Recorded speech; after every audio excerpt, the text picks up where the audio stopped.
Bueno, mi gente, I'm back. I just want you all to know, man, it's crazy out there with the fireworks. It's not even the 4th of July, you know? A mí no me gusta fireworks because I'm shell shocked. I've been shot 3 times, man. You know, every time somebody pops, yo brinco, yo brinco. Suerte que yo no estoy cargando. If I be carrying, man, and I hear pop, you know. So, but anyway, this is series 17, and I'm still in C95. So anyway, I was observing. I had like maybe about a week left. No, not even a week, a couple of days left, because we were leaving on a Friday, I think. So anyways, um, I was observing things, man, the power moves in the system itself. And one of the things I noticed was that there was less nietas and less kings, but more bloods and more dignitaries, you know? Which to me don't matter. I don't give, I don't give a damn. They can have a million, you know. The thing is, man, that, you know, as long as you respect, as long as they respect you, ain't nothing, ain't nobody gonna mess with you. You know what I'm saying? First, as a Muslim, and I used to walk around with my kufi and all that, So that was like hands off, man. Because the reality is, man, I don't care who you are. Ain't nobody want to go to war with Muslims. First of all, man, we don't fear no one. But Allah, subhanallah, alhamdulillah. Okay? That's where it's at, you know? And, we respect everybody, you know? Latino, Africano, Americano, Blanquito, you name it. We respect everybody, man, because that's what we're about, peace, unity, you know? Like I said, I knew quite a few bloods, I knew quite a few kings, I knew quite a few nietas, I knew quite a few god bodies, and I knew the Trinitarios too, and they all treated me with respect, and I treated them with respect, Now, this guy, Freddie, my celly across from me, who I was in C-74 with, who had hooked me up and threw 3 pure bags of tecata, heroin. He goes and talks to, I guess he was talking to somebody there, and he mentioned the fact that I was the head in C-74, and that, I had history with, at war with certain groups. We was at war with the Bloods at the time, and so we lock out, and one of his boys that he was talking to comes up to me and looks at me and says, you used to be the head of the Nietas in C-74. I looked at him, man, and then I looked at Freddie. I didn't want to embarrass him. I didn't want to embarrass Freddie, so I said, yeah, why? He said, no, I heard interesting, nice things about you, And I said, okay, And he said, I really did. I really heard good things about you, And I said, oh, from Freddie? He started laughing, Because Freddie knew some people that I knew from C-73, and they knew my reputation over there, After Connor went to Bronx House, I had to run the association, But I ran it the right way, And Connor ran it the right way, don't get me wrong. When he left, I ran it the right way and stuff like that. After that, I don't know what happened, I was out, So anyways, like I said, I was observing, certain things. And then right right next next door, you could see the you know the people next door. Yo, they were bucking wild in there, man. And the CEO was at the bubble. He's in the bubble, and he ain't doing. I'm telling you, they were buck wild in there, like fighting with the head, whatever. And the dudes was yelling and screaming, and that same dude said, "Yo, the house is full of bloods, man. Dominican blood." I said, "For real?" I said, "Yeah, man." I said, "Well, I think Freddie told me that too, you know." And I said, "Well, whatever's clever, you know." So I like Chili Chill, man. The guy wanted to know, you know, how did it? I guess he wanted to know some things about, being in the association or whatever. And I said, listen, I really don't want to talk about it, because I'm a Muslim. I'm a Muslim. I went back to my religion, and I really don't want to talk about it. I just let you know what I was part of and stuff like that. But right now, I really don't want to. I don't want to, elaborate on it. He said, "What does that mean?" I said, "Well, look it up in the dictionary." You know. So we just talked about other things, And Freddie, that's a funny guy, man. I hope he's still around, whatever the case may be. So everything was like smooth. Oh, this dude, I don't know if I mentioned it, but I'll mention it again. This dude named Cano from 198, right? He violated, man. And I ran into him coming from Chow, and he looked at me, "Oh, Santito, how you doing?" Blah, blah, blah. I said, "Oh, shit. What happened to you, man? I would never expect you to be in here." He said, "Yo," he got nervous. I'm like, "What the hell," right? And he got nervous. He said, "Yo, if when you hit the street and stuff like that, there's fireworks. If you hit the streets and stuff like that, and you go to the block, man, you may hear some things about me." I thought about it. I said, "Oh, this dude must have violated somebody. Must have did something." Sure enough, when I hit the streets, they had told me that he raped his, I think, 5-year-old niece's daughter. She was 5 years old. The same kid that I saved her life. She couldn't breathe and stuff like that, and the mother ran out in the hallway in my building with the baby, and she, the baby. I think the baby was choking. Whatever the case may be, I grabbed the baby. I ran downstairs and I held the cab, and then I told her, "Go to what is it, Montefiore or Bronx? No, go to Bronx, Lebanon." And she jumped in there, went to Bronx, Lebanon, and they saved the kid. The kid was just that same kid, man. That dude did that to that little girl. It really blew my mind, So, man, I wish I would have known,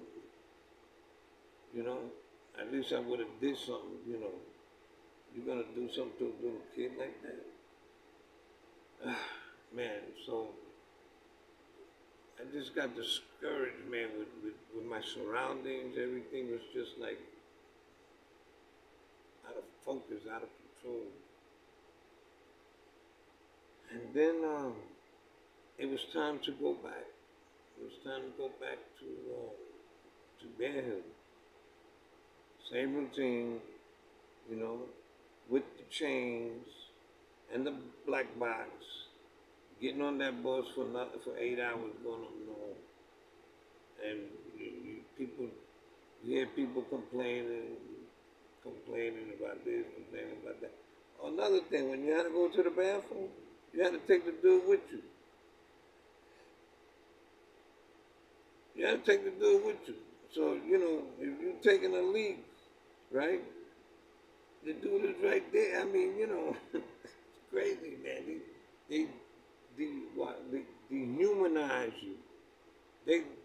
fall into the system. Trust me. They dehumanize you, man. They make you feel lesser. Listen, you know, my ancestors from my mother's side uh, went through hell coming to the United States, States of America, and they were slaves. Yo, inmates, the slaves had it better than the inmates, and I'm telling you straight up, that's the way I felt, that's the way it looked, you know. And it was, it was really, it was, man, time I think about it. But you know what? Finally, that long ass ride, finally we get, and I sort of like was relieved. I said, oh man, I'm going to housing, this, that, and the other. You know what I'm saying? So, um, they checked us in, boom, boom, boom. It was way better than Rikers Island. This is, you know, they knew they take the stuff off, and then you end up going to your housing area, you know. And so I ended up going back to the Maine. And from the Maine, I was supposed to get leave to go to New York. So I ran into a few people. Oh, man, Santito, you know, breakfast time. Oh, man, what's going on? I said, oh, everything is good, blah, blah, blah. You know, they said, what's up, man? When you leaving out here? I said, don't close your eyes, you know. They said, wow, like that, you know. But anyways, it wasn't that they helped. It wasn't that night. They held me for 2 days. I left on a Monday. But the first night I stayed there, some dude must have ate sauerkraut or whatever the case may be, man. This dude was farting a storm. I'm in the bunk bed now. I'm on the top. The smell's coming up. And I laid there and I said, man, I'm going to jump down. I'm going to beat the shit out of this dude, you know? But then I said, I did the alternative to violence. I said, well, you know, if I jump down and beat this dude, I'm going to catch a new one. And I'm on my way home. So I told the guy, I jumped down, yeah. I said, yo, I got to talk to you. Can you go to the bathroom? He said, oh, I said, just come to the bathroom. I want to talk to you. So we go to the bathroom. I didn't care if he was big, fat, whatever. I was ready to beat the shit out of this dude for violating like that.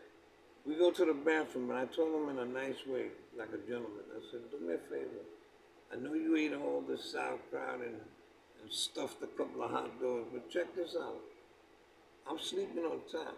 So whatever comes out of your body goes to the top. Oh, I'm sorry. I said, yeah, do me a favor, man. Because I really, to be honest with you, if I have to catch a new one, you're going to be the one that I'm going to catch. Oh, okay, man, I'm so sorry. I had a good night's sleep. Good night's sleep. And then I was moved again. So I was moved again. He probably went and snitched me out. I don't know. So by the time everything was cool, you know, like I said my goodbyes to people in the Maine too, who were in the annex and all that crazy stuff, you know. And it was time to leave that Monday, and I got all my stuff ready. Boom, boom, boom. They gave me envelopes. I think that one of the envelopes had $40. They were supposed to give me 40 acres on a mule. I'm serious, straight up. If they look at the Constitution for inmates, every inmate that's been arrested is supposed to get 40 acres and a mule. But they give you $40. Anyway, so I get on the bus, boom, I'm chilly, you know, heading to New York. I would doze off, you know, I would go through anxieties because I'm going you know, I did my time. I'm out. I'm out. You know.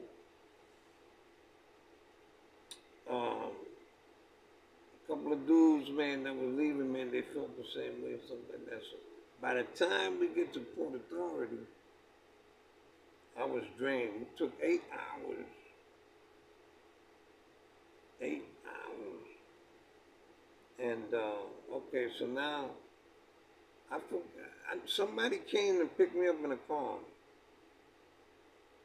because I remember putting my stuff in the baul, in the trunk, right? And they took me to the Bronx. I can't remember who the person was. I really can't. But I went to the Bronx, and I was in Melrose Project. You know, I got up there, and the mother of my son, she, you know, accepted me, hugged me. Oh, I'm glad you're home. Ding, ding, ding, ding, ding. And then my son, I think my son was happy to see me too. My other son was in the service, and I think he was gonna come there sometime before the week was out. I don't know, something like that. I know we hung out, we took pictures and all that, you know. So I had to check in to go to a program on 147th Street. New Beginnings, that's the name of the program. Pretty good program. A lot of people should be going to that program. They'll get a lot of help. But don't tell nobody. So anyways, I joined the program. I ran into a guy. I ran into Guita, man. The guy with the big eyes. I said, bro, when you came home? He said, oh, blah, blah, blah. Not so long ago. And some ¿qué tú haces? He said, you know, I'm slinging some shit, man. I said, oh, come on, bro. You haven't learned? Sure enough, 2 days later, he got arrested for selling drugs right there on the corner of 153rd and Portland. My boy, though, man, you know, we had some good times, man. Then I ran into a Muslim brother, man. I forgot his name. I feel bad, man. I used to call him Dread, though. And he was a Muslim brother. He had dreads. We had a good rapport, you know. And he was happy to see me. Oh, man. Yo, he was with somebody. He said, yo, this brother, man, it's no joke. He went on, yo, this brother's no joke, man. He was running in Rikers Island. He was running stuff. And the guy looked at me and he said, yo, that's my man right there, man. He said, Assalamu alaikum. I said, well, alaikum assalam, man. Boom, boom, boom, you know. And I said, where you at? He said, I'm right there, man, on 154. I'll get out of here. I said, yeah. I said, wow. I said, I'm right here, 153, man. You know, so anyway, things are, you know, rolling into place. Boom, I go to PO, right? When I go to my PO, nice guy. I think his name was Leslie or Lesnar or something like that. I'm pretty bad with names. Anyways, I finally seen a lot of people that was up north with me at the parole. Then when they called my name, the guy sits down and he says, yo, you know, I noticed that you was in this gang and this, that, and the other, blah, blah, blah. You think that you can give me some information? And I looked him dead in his face. I said, listen, number one, I'm not a snitch. I don't play that. Okay? I'm here because I'm on parole and you're supposed to look out for me. I'm not here to give you information about the people I used to be with. You know? So, you know, I respect that. Okay? Right? So, anyways, the dude, man, funny guy. He would come up to the house. He'd come up there to make sure any hour. He'd go up there and make sure that I was there. You know. So then I told Liz, I said, Liz, I wanna, I think I'm, I think I'm gonna hook up with Gloria. I'm gonna move to Queens. He said, oh, that's a good idea, blah, blah, blah. And that's what happened. This guy gave me a transfer to PO out there in Jamaica, Queens. I forgot his name. But I remember the PO, Schulman. Beautiful brother, man. African American brother. He was down. I mean, this brother, man. Anybody say anything about that brother, man, I'd be like, yo, nigga, get out of my face, man. You don't know what you're talking about, man. Because he was down, when I say down to earth, he was down to earth. Okay? He told me, he said, yo, he saw my thing. He said, yo, no. The first time I met him, boom. The second time, the third time I met him, there was a brother there that went ahead of me. We had the same PO. So, good brother too, man. I forgot his name. Damn, I forgot his name. But when I saw my PO, he told me, he said, yo, you no joke, man. I looked at him, I said, why are you saying I'm no joke? He said, no, because this guy, oh, man. He said, this guy said some good things about you. I said, he did? He said, yeah, man. You all right, man. You all right. I said, well, I try to keep it as real as I can, man. Because I was born in a real situation. In that note, I'm going to let you all go, man. Much blessing to all of you. Be careful out there with them fireworks, man. And people, they pretend that they blowing up stick and they popping, pow, pow, Look at that. You hear that? Anyways, mad love. Peace out.